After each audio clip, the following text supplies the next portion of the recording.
Hi, I'm joined today by Ashley Boscott. I'm the Deputy Practice Manager at Ridgeway View Family Practice in Wiltshire. Ashley, thank you for joining me My to pleasure. just have a quick chat. What were Menlo Park able to help you with, and what stood out about our approach? So that's just a bit of background. I've been working with Matt, with yourself, Matt, and Menlo Park for probably the past 2 years.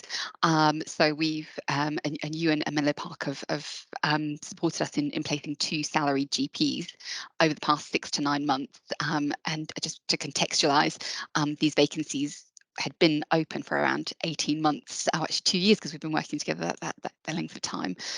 We'd had them posted on NHS Jobs and with other recruitment agencies.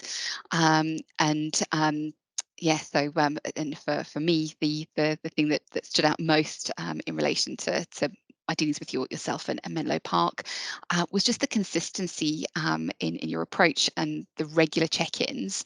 So, as a hiring manager, I had the confidence that you and Menlo Park were continuing to support us in the background. And even through times where actually there weren't any candidates on offer. So for me as a hiring manager, it just gave me confidence that things were still moving forward and you still had our back, really. Absolutely. Yeah, no, that's very much the plan. What would have been the alternative then had we not been able to recruit these GPs for you?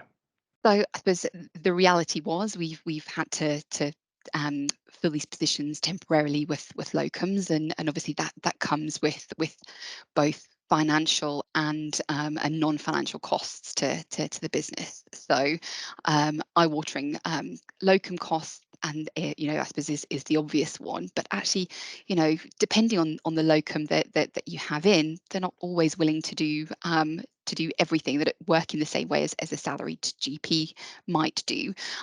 So you end up with and they do have their place, don't get me wrong, but I think our experience has been that they've been great in terms of us of helping us, you know, provide patients with access to a clinician.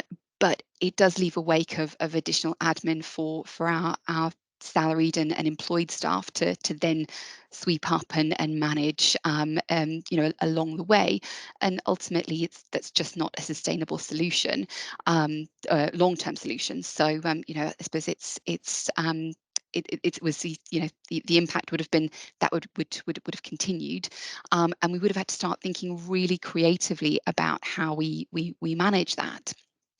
Um, and I suppose we probably would have had to also make some really difficult decisions around our spending. We probably would have had to really rationalise longer term, perhaps put a pause on capital projects that would ultimately benefit both our staff and our patients.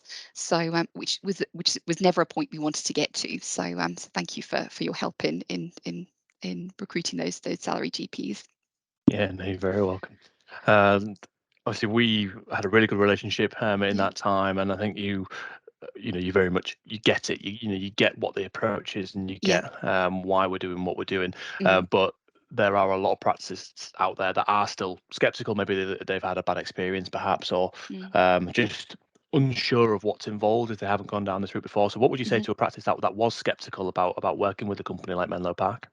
So I would say my experience with Menlo Park has been very different to other recruitment agencies in the first instance. Actually, I think that consistency of approach, those regular check-ins, even when there weren't any candidates in play, was incredibly reassuring. And I think for us as a practice, thinking about not just the the um, the um, the cost of perhaps introduction fees, but thinking more broadly about the impact on the business, particularly if you've been trying to recruit for a lengthy period of time, because as we've talked about, there are both financial and non-financial costs, and for us that played out as impacts on employee well-being and engagement, which is really important to maintain. Otherwise, the knock-on effect is you see more churn in your staff.